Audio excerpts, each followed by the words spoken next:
আসসালামু আলাইকুম ওরহমতুল্লাহি ওবারাকাতুহু। প্রিয় দর্শক, আজ আমরা একটি ভুল মাসআলা নিয়ে আলোচনা করব।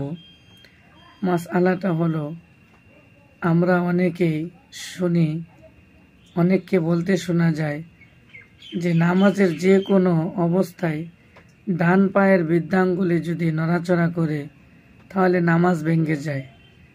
এই ডান পায়ের বৃদ্ধাঙ্গুলিটি হলো খুঁটি স্বরূপ, এটা নড়াচড়া করা যাবে না।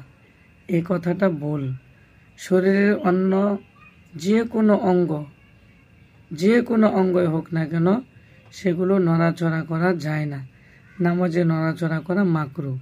তাই ডান পায়ের বৃদ্ধাঙ্গুলির আলাদা কোনো বৈশিষ্ট্য নাই, বিশেষত্ব নাই, অন্যান্য অঙ্গের মতোই। তবে হ্যাঁ, সেজদা অবস্থায় যদি দুনো পা একসাথে যদি পূর্ণ সেজদা অবস্থায় উপরে উঠানো থাকে তাহলে তার নামাজ ভেঙে যাবে। এরকমটা করা ঠিক না। এই অবস্থায় থাকলে নামাজ দোহরায় পড়তে হবে। আল্লাহ তাআলা আমাদেরকে আমল করার তৌফিক দান করুক। যারা আমার চ্যানেলটি দেখতেছেন, এই ভিডিওটি দেখতেছেন, চ্যানেলটি সাবস্ক্রাইব করে